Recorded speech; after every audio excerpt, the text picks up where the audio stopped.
ഇപ്പോൾ ശരിക്കും പറഞ്ഞാൽ അടിമക്കമ്മികളുടെ ഒരു അവസ്ഥ എന്ന് പറഞ്ഞാൽ വളരെ ദയനീയമാണ്. കാരണം രാഹുൽ മാങ്കൂട്ടും കാരണം ഇവർക്കൊന്നും ഒരു ഉറപ്പില്ല. രാഹുൽ ഇടയ്ക്കിടയ്ക്ക് ഫേസ്ബുക്കിൽ ഒരു വരപ്പൊന്ന് പോകും.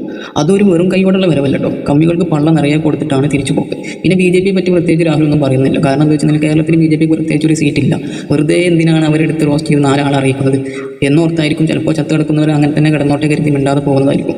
എന്തിനാണ് വെറുതെ ചാണകത്തിൽ ചവിട്ടി നാറ്റിക്കുന്നതെന്ന് ആലോചിച്ചിട്ട് പ്രത്യേകിച്ചൊന്നും പറയാൻ പോകുന്നില്ല. പിന്നെ ഈ VD സതീശൻ ഒരു പരമനാരിയാണെന്ന് ഞാൻ പറയാൻ കാരണം തന്നെ രാഹുലിനെ ഒതുക്കുന്നതിന് സതീശന് ഭയങ്കര ആവേശം ഉണ്ടായിരുന്നു.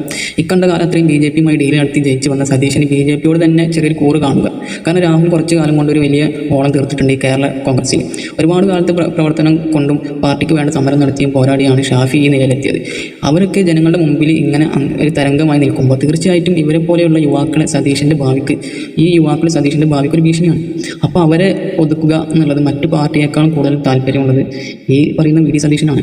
കാരണം രാഹുൽ എന്നൊക്കെ പറയുമ്പോൾ കുറച്ച് അതായത് ഈ പത്ര ഡിബേറ്റുകളിൽ സമ്മേളനത്തിലൊക്കെ പങ്കെടുത്തിട്ട് വലിയ ഓളം സൃഷ്ടിച്ചൊരു വ്യക്തിയാണ് രാഹുൽ.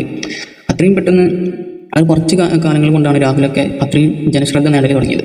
ഷാഫി എന്ന് പറയുമ്പോൾ പണ്ടേ മുതലേക്ക് KCയിലുള്ള ആ ഒരു സമരവും കാര്യങ്ങളൊക്കെ ആയിട്ട് പണ്ടേ ജനങ്ങളുടെ മുമ്പിൽ അറിയപ്പെടുന്ന ഒരു വ്യക്തിയാണ്.